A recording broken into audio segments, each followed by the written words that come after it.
How do you know, Matt? Well, I've applied it. I also had a front row seat as a child watching my father.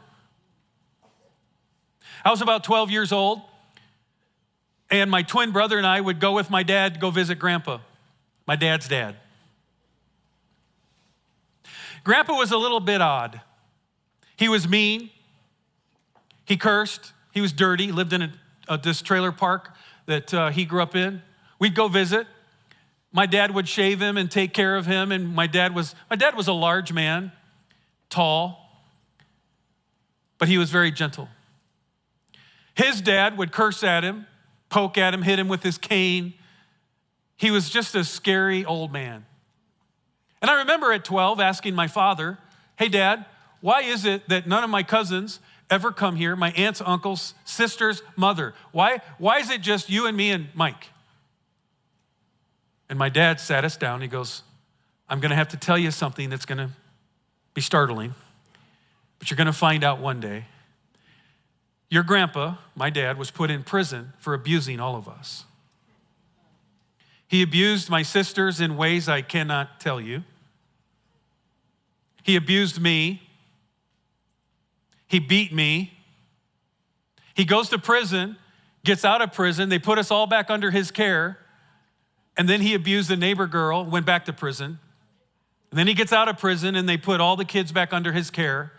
And he goes, that's my dad. And I about fell out of the chair. I remember very distinctly, I was angry. And I go, Dad, if that's your dad, if that's Grandpa, then what are you doing here?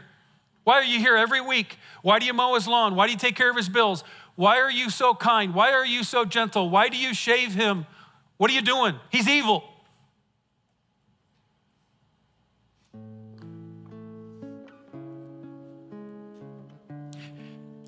He opens up the Bible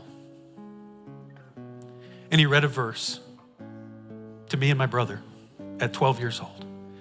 It said, honor your mother and your father and your days will be long and God will bless your life.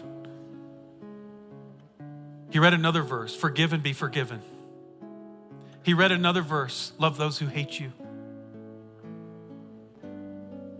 Wow, what a front row seat.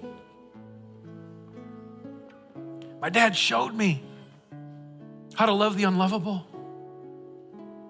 My dad found healing in God's word. My dad found healing in his own wounds with God's word.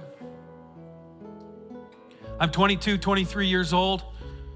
Get a phone call that my grandpa's about to die. My twin brother and I jet to the hospital, open the door, and there he laid on this bed, and my dad was leaning over him with a sponge that was wet, and he was just moistening my grandpa's lips. And my grandpa died.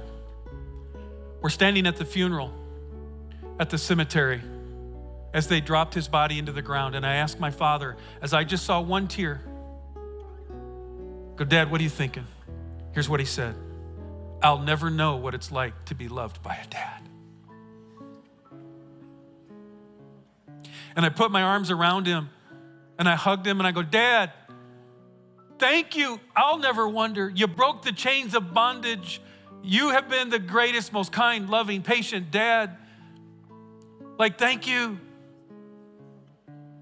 He became emotionally strong because he forgave and he didn't become a victim. This morning, that's what I want to say to you. Sometimes that hurts us to be emotionally safe is that we're a victim to something, a bad parent, a bad marriage, or a bad situation. I just want you to know that forgiving somebody fully breaks the chains of bondage.